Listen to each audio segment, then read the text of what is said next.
Hello students, तो आज मैं आप लोगों के साथ डिस्कस करने आई हूँ सेल का थर्ड चैप्टर, यानी कि सेल का थर्ड लेक्चर, जिसके अंदर हम लोग डिस्कस करेंगे बेसिकली न्यूक्लियस के बारे में। न्यूक्लियस क्या होता है? न्यूक्लियस होता है कंट्रोल सेंटर ऑफ सेल। तो आज के लेक्चर में हम लोग डिस्कस करेंगे structure of nucleus, function of nucleus, difference between nucleus and nucleoid. तो अगर आप लोगों ने प्रीवियस वीडियोस देख लिए हैं तो आपको पता चल गया होगा कि स्ट्रक्चरल ऑर्गेनाइजेशन में आपके तीन मेन पार्ट हैं सेल के।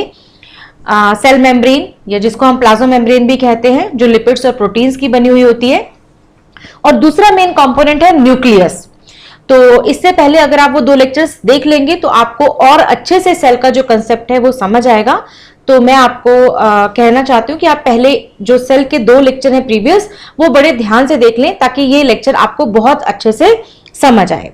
तो चलिए न्यूक्लियस के बारे में हम लोग कुछ इंपॉर्टेंट अच्छे से फैक्ट स्टडी करना स्टार्ट करते हैं। सबसे पहली बात जो आती है न्यूक्लियस के बारे में वो ये आती है कि न्यूक्लियस जो है वो डिस्कवर किसने किए।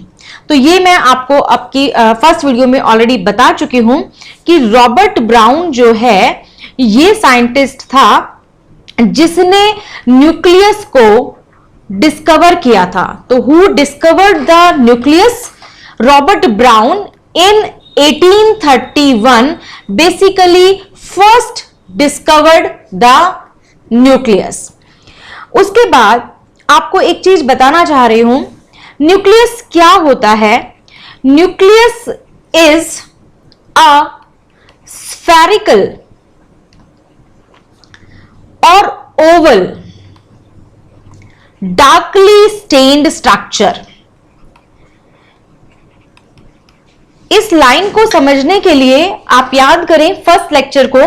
फर्स्ट लेक्चर में मैंने आपको बताया था कि जो ओनियन पील है, जिसमें मैंने आपको कहा था कि प्लांट सेल को आप किस तरीके से देख सकते हैं, तो मैंने आपको ओनियन पील का एग्जांपल बताया था।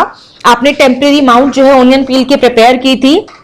आप उसमें आयोडीन सोल्यूशन डाल सकते हैं, या सैफरनिन डाल सकते हैं, या मिथाइलिन ब्लू डाल सकते हैं ताकि सेल की स्टेनिंग करें। तो जब आप स्टेन करते हैं तो जो oval spherical darkly stained structure आपको मिलता है वो न्यूक्लियस होता है। तो जब भी हम इसकी स्टेनिंग करते हैं, चाहे हम पील की करें, ओनियन पील की करें, या हमने चिक सेल्स की थी, तो आप जो है वो इजीली देख सकते हैं कि आपको न्यूक्लियस जो है वो नजर आता है। ठीक है, मैंने आपको ओनियन पील के अंदर इस चीज को बताया था कि ओनियन पील की आप अगर स्टेनिंग करें, किस किस से स्टेनिंग कर सकते हैं? आप स्टेनिंग कर सकते हैं आयोडीन सॉल्यूशन से, आप स्टेनिंग कर सकते हैं सैफरनिन से, ठीक है, आप स्टेनिंग कर सकते हैं मिथाइलिन ब्लू से। ठीक है, ये तीन स्टेन हैं जिनको आप यूज कर सकते हैं जब आप ओनियन पील की स्टेनिंग करते हैं। ये जो डिटेल में है ये आपको फर्स्ट लेक्चर में भी मिल जाएगा। तो आपको जो उसके अंदर spherical oval darkly stained structure नजर आता है वो आपका न्यूक्लियस होता है। ठीक है, तो आई थिंक ये चीज आप लोगों को क्लियर होगी कि न्यूक्लियस जो है वो कहां प्रेजेंट होता है, कैसे प्रेजेंट होता है। अब उसके बाद अगर हम बात करें पोजीशन की, कि पोजीशन क्या होती है, तो आपको जब मैंने एनिमल सेल का स्ट्रक्चर बताया था और प्लांट सेल का स्ट्रक्चर बताया था डिटेल में, तो मैंने आपको बताया था कि एनिमल सेल के अंदर ये जो है ये सेंटर में प्रेजेंट होता है, परंतु जो प्लांट सेल है, प्लांट सेल के अंदर ये साइड में प्रेजेंट होता है। क्यों साइड में प्रेजेंट होता है? क्योंकि प्लांट सेल के अंदर बिग वैक्यूल होता है जो सेंट्रल होता है, तो न्यूक्लियस सेंटर पे ना होकर आपका साइड पे प्रेजेंट होता है। तो ये चीज आपको याद रखनी है कि न्यूक्लियस क्या है। Nucleus spherical oval darkly stained structure है। सिमिलरली एनिमल सेल में इसकी पोजीशन सेंट्रल है, प्लांट सेल में इसकी पोजीशन साइड्स पे प्रेजेंट होती है। अब एक और इंपॉर्टेंट बात मैं आपको यहां पे बताना चाहती हूं कि आपका जो है जो सेल है ये आपका जनरली यूनिन्यूक्लिएट होता है। Generally there is one nucleus in the cell, ठीक है। बट ऐसा नहीं है कि सिर्फ एक ही न्यूक्लियस हो सकता है। देयर आर एग्जाम्पल जहां पर आपका सेल बाई न्यूक्लिएट हो सकता है, इवन मल्टी न्यूक्लिएट हो सकता है। अब ये आप सोच रहे होंगे ये टर्म्स क्या है, by nucleate, multi nucleate. By का मतलब होता है टू, तो जहां पर दो न्यूक्लियस है उसको हम कह देते हैं this cell is binucleated, और जहां पर एक से ज्यादा आपके न्यूक्लियस प्रेजेंट है उसको आप कह देते हैं मल्टी न्यूक्लिएटेड। तो चलिए इसका एग्जाम्पल जो है वो हम आपको बता देते हैं कि जो बाई न्यूक्लिएट है या मल्टी न्यूक्लिएट सेल्स हैं ये कहां प्रेजेंट हो सकते हैं। ये आपके जो हैं ये आपके प्रेजेंट होते हैं स्ट्रेटेड मसल फाइबर में, स्ट्राइटेड मसल फाइबर में। ठीक है, ये आपने याद रखना है कि बाई न्यूक्लिएट और मल्टी न्यूक्लिएट जो है ये आपके स्ट्राइटेड मसल फाइबर में प्रेजेंट हो सकते हैं। अब हमारे मन में एक और डाउट भी आता है कि क्या ऐसा हो सकता है कि कोई सेल विदाउट न्यूक्लियस हो, मतलब उसमें न्यूक्लियस हो ही नहीं, विदाउट न्यूक्लियस। तो बिल्कुल इसके आपको मैं दो एग्जाम्पल्स बता रही हूं जो इसके अंदर आपका कोई भी जो न्यूक्लियस है वो प्रेजेंट नहीं होता। पहला एग्जाम्पल जो है वो है आपका मैमेलियन आरबीसी, ये आपने याद रखना है। और सेकंड आपका जो एग्जाम्पल्स है वो है sieve tube cell of phloem. ठीक है, तो ये दो एग्जाम्पल हैं जहां पे सेल विदाउट न्यूक्लियस है, बाई न्यूक्लिएट और multinucleated striated muscle fibre में हो सकता है, और वन न्यूक्लियस के तो मैं आपको एनिमल सेल, प्लांट सेल बहुत सारे एग्जांपल्स दे चुकी हूं। चीक सेल का आपने पढ़ा था, ओनियन पील का आपने पढ़ा था, जिसके अंदर सिंगल न्यूक्लियस जो है वो प्रेजेंट होता है। ठीक है, तो आई थिंक ये जो आपका जनरल इंट्रोडक्शन था सेल के न्यूक्लियस के बारे में ये आपको अच्छे से समझ आया है। अब हम इसका करते हैं कि न्यूक्लियस का स्ट्रक्चर कैसा होता है। आज का हमारा पहला टॉपिक क्या है कि what is the structure of nucleus.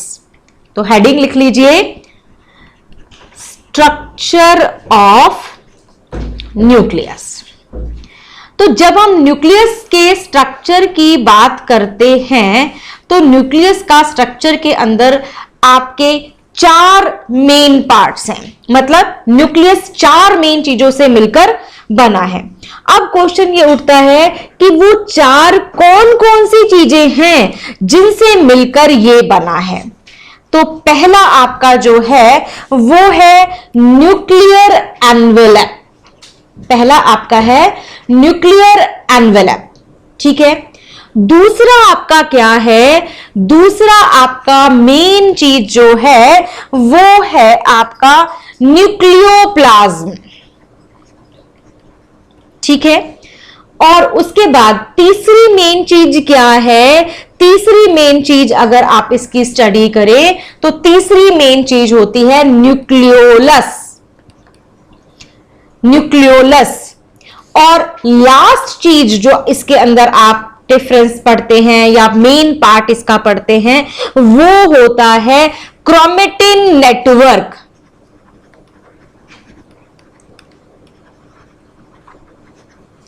तो आपका न्यूक्लियस चार चीजों से मिलकर बना है।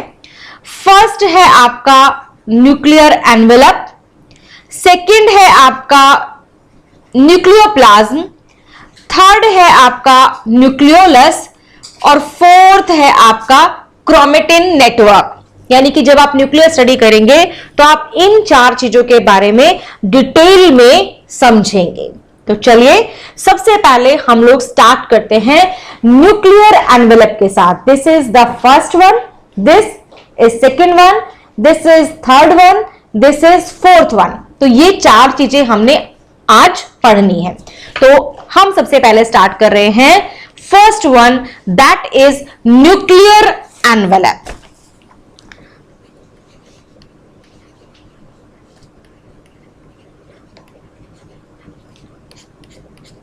न्यूक्लियर एनवेलप क्या चीज है?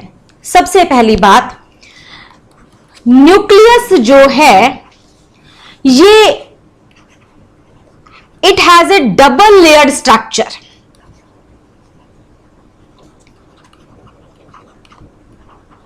Nucleus has A double layered structure, ठीक है।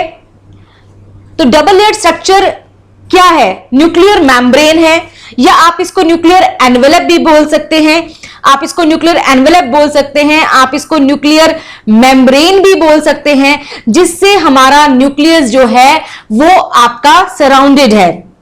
तो ये जो आपका न्यूक्लियस है, जो ये सराउंडेड है न्यूक्लियर मेम्ब्रेन से, ये किससे बना हुआ है? तो आपको ये याद रखना है, न्यूक्लियर मेम्ब्रेन जो है वो आपकी सेल मेम्ब्रेन की तरह ही होती है, और ये एक लाइपोप्रोटीन मेम्ब्रेन है। तो nucleus is surrounded by two lipoprotein membrane which are similar to plasma membrane. तो न्यूक्लियर मेम्ब्रेन जो है वो किसकी बनी है?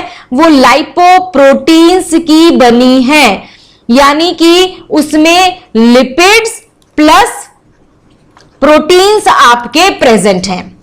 अब न्यूक्लियर मेम्ब्रेन जो है ये आपका डबल मेम्ब्रेन स्ट्रक्चर है, ये आपकी दो पार्ट में होती है। न्यूक्लियर मेम्ब्रेन आपकी एक होती है आउटर मेम्ब्रेन, एक होती है इनर मेम्ब्रेन। ये आपने याद रखना है कि न्यूक्लियस के चारों तरफ जो एनवेलप है या न्यूक्लियर मेम्ब्रेन है, ये डबल लेयर्ड स्ट्रक्चर है, आउटर मेम्ब्रेन, इनर मेम्ब्रेन, और ये लाइपोप्रोटीन्स की बनी है, लिपिड्स प्लस प्रोटीन्स। तो ये चीज आप बहुत अच्छे से इसको याद रखें। अब मैं आपको इसका स्ट्रक्चर बताना चाहती हूं कि ऐसा नहीं है कि सिर्फ दो मेम्ब्रेन से ही बनी है। अब इसके अंदर ये चीज याद रखिएगा कि जो आउटर मेम्ब्रेन है, ठीक है, आपकी जो आउटर मेम्ब्रेन है ये आपकी कॉन्टिन्यूअस होती है।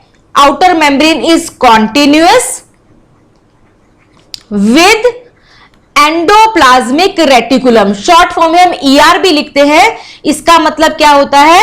एंडोप्लाज्मिक रेटिकुलम, ठीक है। एंडोप्लाज्मिक रेटिकुलम को शॉर्ट नोटेशन में आप ER भी लिख सकते हैं, ठीक है। तो मैं ये बता रही थी कि आउटर मेम्ब्रेन जो है ये कॉन्टिन्यूअस होती है एंडोप्लाज्मिक रेटिकुलम से, और ये क्या बियर कर सकती है? It can bear ribosome.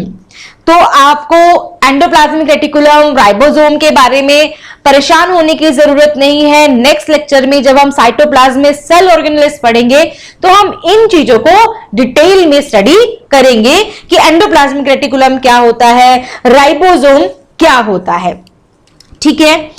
और जो आपकी इनर मेम्ब्रेन होती है, जो आपकी इनर मेम्ब्रेन है, इट इज स्मूथ। इसके ऊपर कोई भी राइबोसोम प्रेजेंट नहीं होता, तो राइबोसोम ना प्रेजेंट होने की वजह से ये बिल्कुल स्मूथ होती है। अब तीसरी इंपॉर्टेंट बात, जो आपकी आउटर मेम्ब्रेन और इनर मेम्ब्रेन है, outer membrane and inner membrane, they are separated by a space. Outer membrane and inner membrane are separated by a space, ठीक है। तो उनके बीच में जो है वो स्पेस होता है जिसको हम कहते हैं perinuclear space, called perinuclear space. तो आपने 3 लेयर बनानी है। एक है आपकी आउटर मेम्ब्रेन, ठीक है, जो कॉन्टिन्यूअस है ईयर के साथ, जो राइबोसोम बियर करती है। दूसरी है आपकी इनर मेम्ब्रेन जो स्मूथ है। आउटर मेम्ब्रेन और इनर मेम्ब्रेन के बीच का जो स्पेस है उसको आप पेरीन्यूक्लियर स्पेस कहते हैं।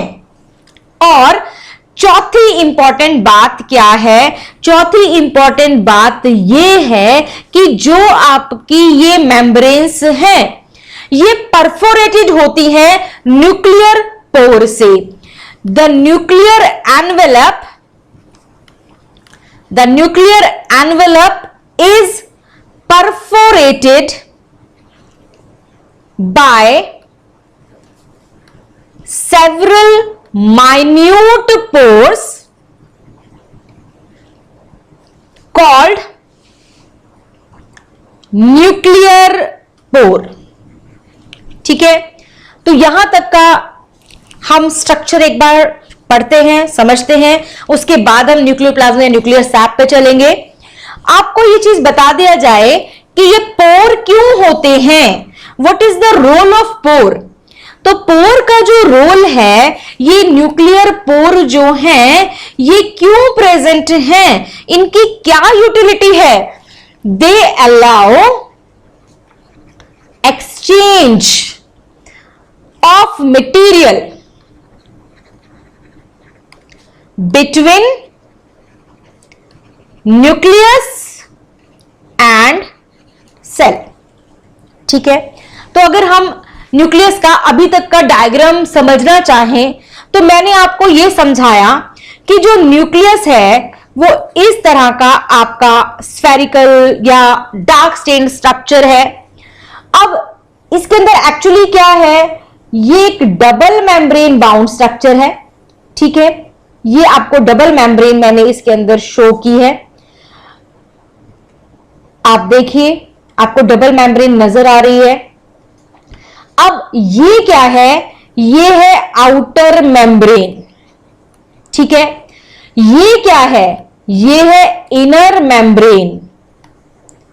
ठीक है, और इन दोनों के बीच में जो स्पेस है, ये है पेरी न्यूक्लियर स्पेस। ये क्या एरिया है, ये एरिया है न्यूक्लियर पोर। ठीक है, अब आपको एक चीज और बताई मैंने कि जो आउटर मेम्ब्रेन है that is continuous with endoplasmic reticulum. तो आप इसके बाहर क्या बनाएंगे, आप इसके बाहर एंडोप्लाज्मिक रेटिकुलम बना दीजिए।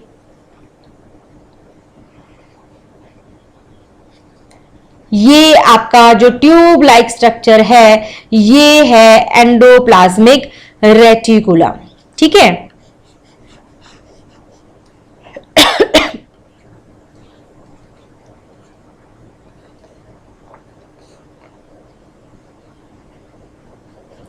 अब आपको यह भी बताया गया कि इस एंडोप्लाज्मिक रेटिकुलम के ऊपर क्या लगे हुए हैं, इस एंडोप्लाज्मिक रेटिकुलम के ऊपर लगे हुए हैं कुछ राइबोसोम्स। ठीक है,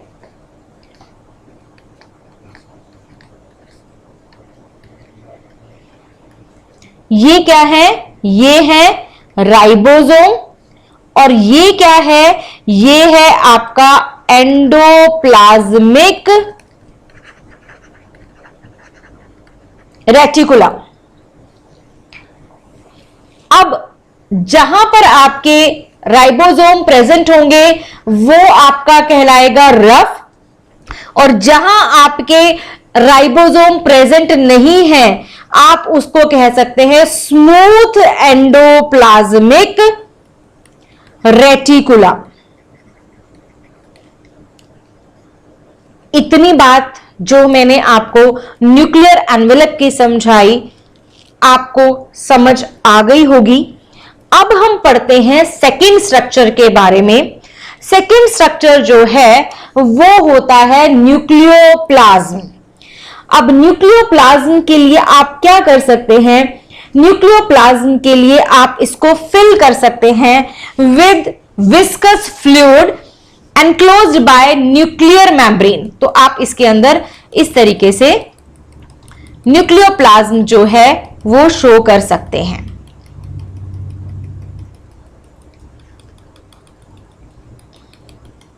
this is basically nucleoplasm.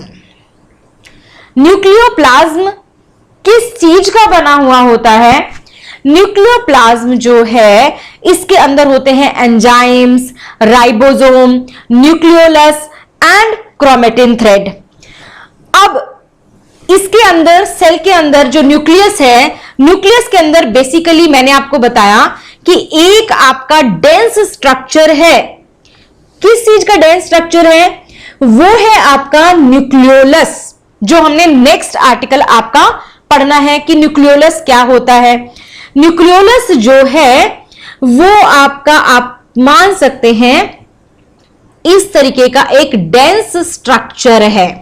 This is called nucleolus, जिसके अंदर भी आपका क्रोमेटिन मटेरियल जो है वो फिल्ड है और ये एक डेंस स्ट्रक्चर है और इसके अंदर आपका प्रेजेंट है क्रोमेटिन नेटवर्क।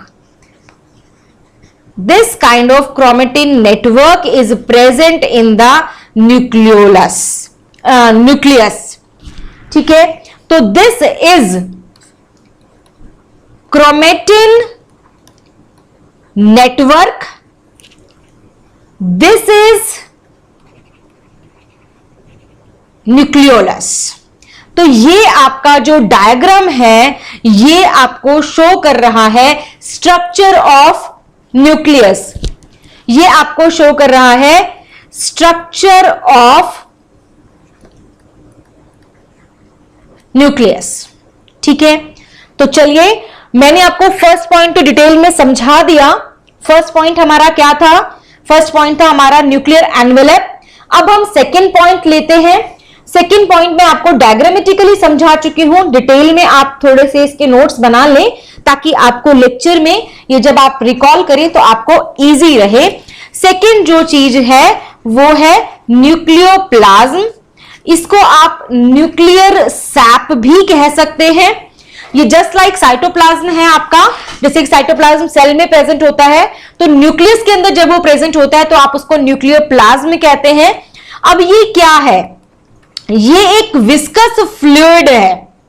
ठीक है, विस्कस फ्लूइड है which is enclosed bye nuclear membrane. और सेकेंड मेन इसकी बात क्या है? It contain enzymes, ribosome, nucleolus and chromatin threads. तो ये भी इसका एक इंपॉर्टेंट फीचर है। थर्ड चीज जो मैंने आपको आज डिस्कस करनी है वो है न्यूक्लियोलस। न्यूक्लियोलस मैंने आपको बताया था डार्क डेंस स्फेरिकल बॉडी है। तो न्यूक्लियोलस क्या है? It is a dense spherical body present with in the nucleus. ये डेंस है, स्फेरिकल बॉडी है जो न्यूक्लियस में प्रेजेंट होती है। अब यहां पर एक बहुत इंपॉर्टेंट चीज मैं आपको बताने चाह रही हूं। It is clearly visible in non dividing cell. मतलब जब सेल डिवाइड नहीं हो रहा होगा तो ये आपको बहुत इजीली दिखाई देगा। ठीक है, परंतु जब सेल डिवीजन होती है, during cell division it disintegrate. ये आपको नजर नहीं आएगा, ये डिसइंटीग्रेट हो जाता है। अब न्यूक्लियोलस के अंदर होता क्या है?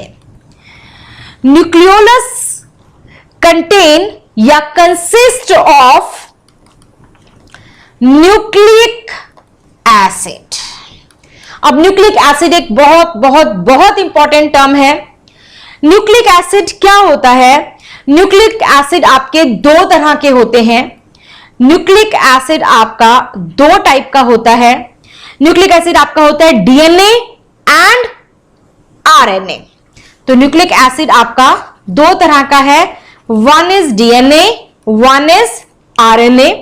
डीएनए को हम कहते हैं डीऑक्सी राइबो न्यूक्लिक एसिड और आरएनए को हम कहते हैं राइबो न्यूक्लिक एसिड। तो आपका डीएनए और आरएनए जो न्यूक्लिक एसिड का पार्ट है ये आपके न्यूक्लियोलस में प्रेजेंट होता है। ठीक है, तो न्यूक्लियोलस में क्या क्या चीजें हो गई? Nucleolus contain nucleic acid, like DNA and RNA. It also contain proteins. It also contain enzymes. तो आपको ये याद रखना है, ये प्रोटीन्स, एंजाइम्स दोनों रखता है और ये क्या करता है, ये सिंथेसिस करता है राइबोसोम की, जो बहुत इंपॉर्टेंट बात है। यानी कि अगर आपसे पूछा जाए कि राइबोसोम कहां बनते हैं, तो आंसर क्या होना चाहिए, न्यूक्लियोलस। तो which part of nucleus produce ribosome? Answer is nucleolus. Nucleus का जो न्यूक्लियोलस पार्ट है, दैट प्रोड्यूस राइबोसोम। तो ये आपको याद रखना है, nucleolus contain proteins and enzyme and is responsible for synthesis of ribosome, which is a very important feature of nucleolus. तो अब हमने पढ़ना है नेक्स्ट, जो आपका लास्ट है कि आपका जो क्रोमेटिन थ्रेड्स हैं। बट उससे पहले कुछ चीजें मैं आपको और इसमें बताना चाहती हूं कि क्रोमोसोम्स क्या होते हैं, क्रोमेटिन नेटवर्क क्या है। तो चलिए डीएनए और आरएनए को थोड़ा सा हम और डिटेल में पढ़ लेते हैं, यानी कि हम अपने फोर्थ पॉइंट को स्टार्ट करते हैं। फोर्थ पॉइंट हमारा है क्रोमेटिन नेटवर्क। आपको न्यूक्लियस के अंदर जो मैंने 4 चीजें बताई, पहले मैंने बताई न्यूक्लियर मेम्ब्रेन, दूसरा मैंने बताया न्यूक्लियोप्लाज्म, तीसरा मैंने आपको बताया न्यूक्लियोलस, और चौथा आपका जो चल रहा है वो चल रहा है क्रोमेटिन नेटवर्क। तो क्रोमेटिन नेटवर्क क्या चीज है? क्रोमेटिन नेटवर्क जो है ये डार्कली स्टेन्ड इंटरमिंगल्ड मास। इंटरमिंगल्ड क्या होता है?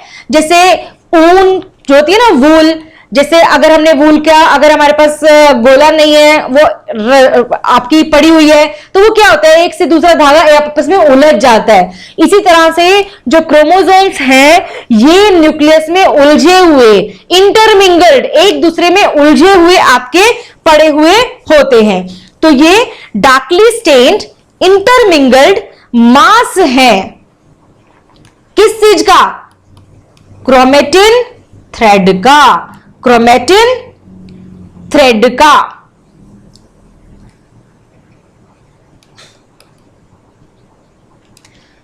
Darkly stained intermingled mass of chromatin threads. अब ये किससे बने हुए हैं? They are formed of DNA and protein. तो ये डीएनए और प्रोटीन से बने हुए हैं। अब क्रोमेटिन नेटवर्क का क्या हम कोई दूसरा नाम दे सकते हैं? बिल्कुल दे सकते हैं। क्रोमेटिन नेटवर्क का दूसरा नाम क्या होता है? क्रोमेटिन नेटवर्क को हम लोग बुला सकते हैं कि आप इसको क्रोमेटिन रेटिकुलम भी कह सकते हैं। क्रोमेटिन रेटिकुलम भी आप इसको बुला सकते हैं। अब यहां पर जिस तरह से न्यूक्लियोलस की मैंने बात की थी कि जो नॉन डिवाइडिंग फेस होते हैं उसमें आपको न्यूक्लियोलस बहुत अच्छे से विजिबल होता है, परंतु जब आपका सेल डिवीजन स्टार्ट हो जाता है तो वो डिसइंटीग्रेट हो जाता है। इनके अंदर भी चेंजेस होते हैं जब नॉन डिवाइडिंग है या जब सेल डिवीजन है। तो आपको अब ये चीज थोड़ा सा डिटेल में मैं समझाती हूं। देखिए, जब आपकी नॉन डिवाइडिंग फेस है, ठीक है, सेल की 2 फेस होती हैं, एक होती है नॉन डिवाइडिंग फेस, एक होती है डिवाइडिंग फेस। तो जब हमारी नॉन डिवाइडिंग फेस है तो आपके chromatin threads remain highly entangled, ठीक है। बट जब आपकी सेल डिवीजन स्टार्ट हो गई, ठीक है, but during cell division they condense into short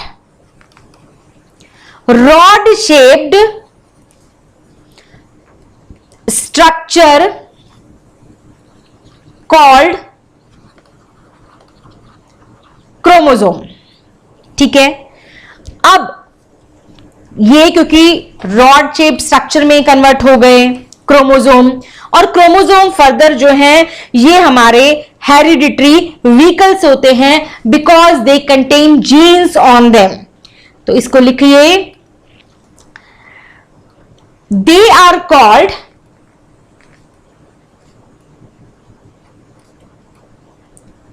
hereditary. आपने कई बार सुना होगा कि ये चीज तो इस बच्चे को अपने माता पिता से हेरिडिटरी में मिली है। तो हेरिडिटरी में हमें क्या मिलते हैं? हमारे पेरेंट्स के कैरेक्टर्स मिलते हैं, हमारे पेरेंट्स का जो फिजिक है या जो उनकी नेचर है, कई बार हमें वो भी मिलती है। तो हेरिडिटरी जो है वो जीन्स की वजह से होती है, और जीन्स जो है वो क्रोमोसोम पे प्रेजेंट है। तो जैसे कार में आप बैठे हैं तो कार क्या है? व्हीकल है, और आप क्या हैं? आप जीन्स है। तो क्रोमोसोम क्या है? क्रोमोसोम हेरिडिटरी व्हीकल है, और उस पे बैठा कौन है? उस पे जीन्स बैठे हैं। तो they are called hereditary vehicle. ठीक है, because they carry genes and transmit them to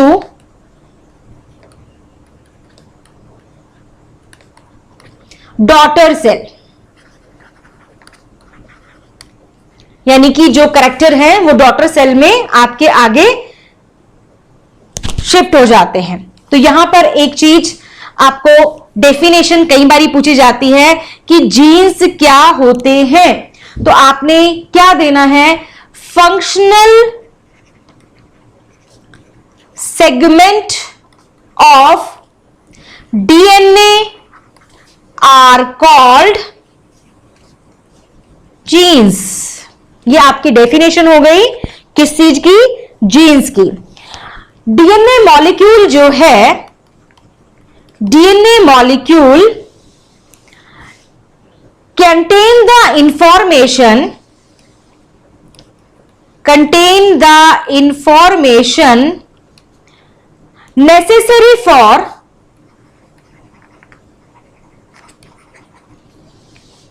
constructing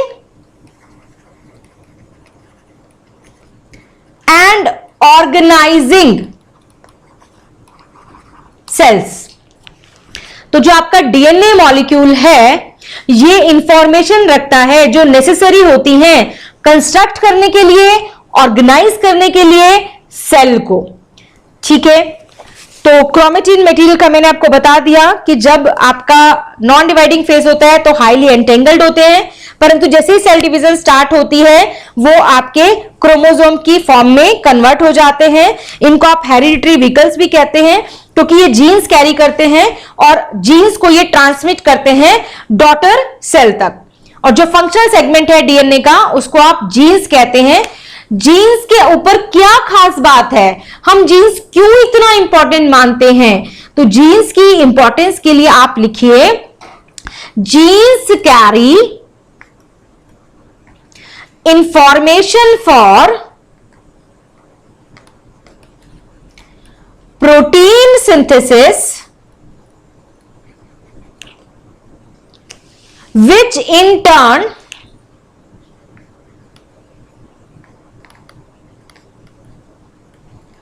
control the development of character।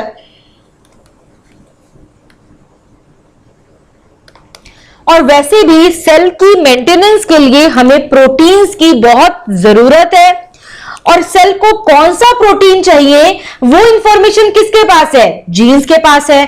तो genes carry information for protein synthesis जो कंट्रोल करती है डेवलपमेंट की कैरेक्टर के।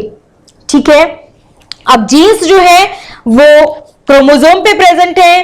क्रोमोसोम वन जनरेशन से दूसरी जनरेशन तक ट्रांसफर कर रहे हैं, इसलिए आप जीन्स को हेरिडिटरी यूनिट्स कहते हैं, डीएनए को हेरिडिटरी मटेरियल कहते हैं और क्रोमोसोम को व्हीकल ऑफ हेरिडिटरी मटेरियल कहते हैं। तो इसको लिख देती हूं मैं आपके लिए एक बार कि जीन्स क्या है। Genes are called hereditary unit. Genes are called hereditary unit. Gene को आप क्या कहते हैं कि वो हेरिडिटरी यूनिट्स हैं। दूसरी बात, डीएनए क्या है? DNA are called hereditary material. DNA are called hereditary material. और लास्ट क्या है? क्रोमोसोम। तो क्रोमोसोम क्या है?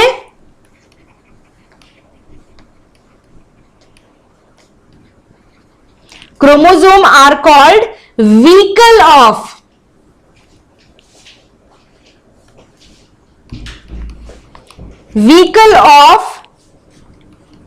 Hereditary material. तो हेरिडिटरी मटेरियल क्या है? डीएनए है। डीएनए कहां प्रेजेंट है? क्रोमोसोम पे। क्रोमोसोम क्या है? व्हीकल है। और हेरिडिटरी यूनिट क्या है? जीन्स है। तो यानी कि अगर आप इसको कंसीडर करें कि ये आपका क्रोमोसोम है, ठीक है, तो क्रोमोसोम के ऊपर क्या प्रेजेंट है? क्रोमोसोम पे आपका प्रेजेंट है डीएनए, ठीक है। और डीएनए भी आपके क्या प्रेजेंट है? डीएनए पे आपकी प्रेजेंट है जीन्स। ये जीन्स प्रोटीन सिंथेसिस के लिए आपकी नेसेसरी इंफॉर्मेशन कंटेन करती हैं। तो ये क्या था? ये था क्रोमोसोम। ये क्या है? ये है डीएनए। और ये क्या है? ये है जीन्स। तो जीन्स क्या है? Hereditary unit. डीएनए क्या है? Hereditary material. और क्रोमोसोम क्या है? Vehicle of hereditary material. तो ये था आपका न्यूक्लियस का डिटेल स्ट्रक्चर। अब एक चीज जो बहुत इंपॉर्टेंट है कि हमने कहा nucleus control centre of cell. तो इस न्यूक्लियस के फंक्शंस क्या हैं? तो सबसे पहला फंक्शन तो मैंने यहां लिखा ही हुआ है, it is the control centre of all the activities of cell. तो इसको लिख लीजिए। First function, it is the control centre of all the activities of the cell। दूसरी मेन इंपॉर्टेंट बात, it is a storehouse of genes, that means genetic information। Third, it control cell division। Fourth, it help in formation of ribosomes।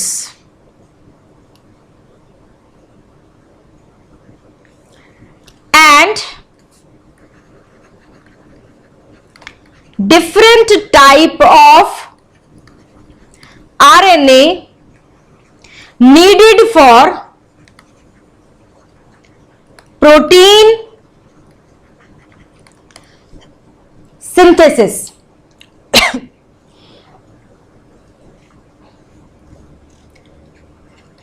Next इसका role क्या है? Nucleus help in the transmission of character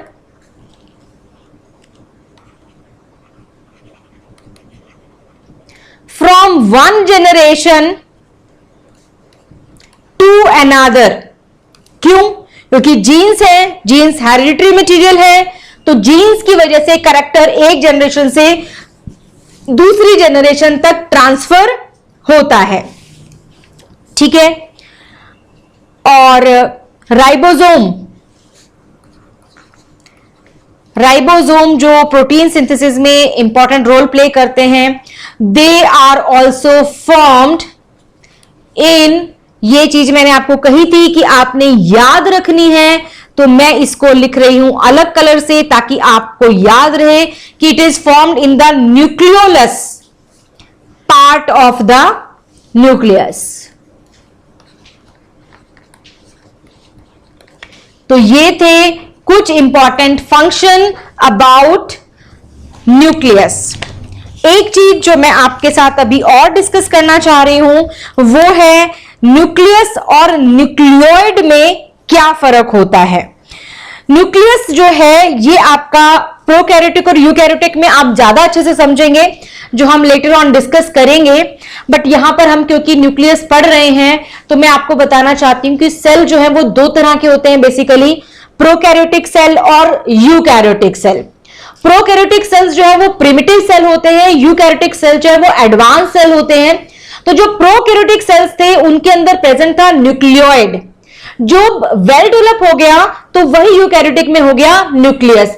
तो जो prokaryotic और eukaryotic के nucleus में basically difference है वो आपका डिफरेंस होता है न्यूक्लियस और न्यूक्लियोइड के बीच में। तो एक तरफ है न्यूक्लियस और एक तरफ है न्यूक्लियोइड। बेसिकली न्यूक्लियस जो है ये आपका यूकैरियोटिक सेल में प्रेजेंट होता है और ये आपका प्रोकैरियोटिक सेल में प्रेजेंट होता है। प्रो मतलब प्रिमिटिव, प्रिमिटिव मतलब पुराने, यानी कि जो प्रिमिटिव सेल है उसमें न्यूक्लियोइड होता है और कंट्रोल सेंटर, और जो आपके यूकैरियोटिक सेल है उसमें आपका न्यूक्लियस होता है। तो इसका फर्स्ट डिफरेंस क्या है? इसका फर्स्ट डिफरेंस ये है कि nucleus is large in size, it is large in size. और इसका फर्स्ट डिफरेंस क्या है? It is comparatively smaller. ठीक है।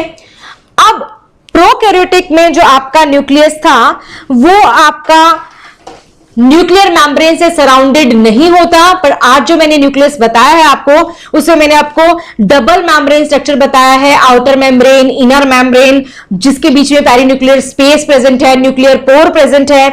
तो आप यहां क्या लिखेंगे? It is covered by a double membrane, और यहां क्या लिखेंगे? It lies freely in the cytoplasm. That means covering membrane is absent। तीसरा मेन डिफरेंस क्या लिखेंगे? न्यूक्लियोलस जहां राइबोसोम बनते हैं इज प्रेजेंट, यहां क्या लिखेंगे? एब्सेंट। न्यूक्लियोलस इसमें प्रेजेंट नहीं होता। चौथा डिफरेंस क्या लिखेंगे? डीएनए मॉलिक्यूल जो है वो आपका डीएनए कंटेंट जो है वो आपका 2 और मोर डीएनए मॉलिक्यूल्स प्रेजेंट होता है। 2 और मोर डीएनए मॉलिक्यूल आर प्रेजेंट। इसके अंदर सिर्फ एक सिंगल डीएनए मॉलिक्यूल जो है वो प्रेजेंट होता है। ठीक है। तो ये कुछ डिफरेंस थे न्यूक्लियस और न्यूक्लियोइड के बीच में, बट इस टॉपिक को हम और इलैबोरेटेड फॉर्म में पढ़ेंगे when we will discuss about eukaryotic and prokaryotic cell. तो यहां मैंने यूकैरियोटिक और प्रोकैरियोटिक का जो मेन डिफरेंस बताया है वो सिर्फ न्यूक्लियस को लेकर बताया है।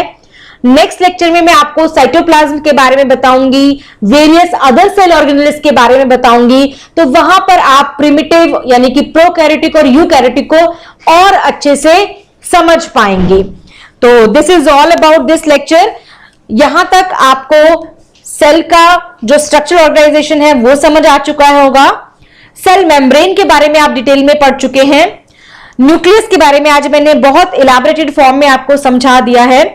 नेक्स्ट लेक्चर में आपका जो है वो लेकर आऊंगी साइटोप्लाज्म को लेकर। बट अगर आपको ये लेक्चर अच्छा लगा है तो प्लीज लाइक करें, शेयर करें, सब्सक्राइब करें और अपने फ्रेंड्स के साथ भी इसको डिस्कस करें ताकि और लेक्चर्स में आप लोगों के लिए लेकर आऊं। Thank you very much.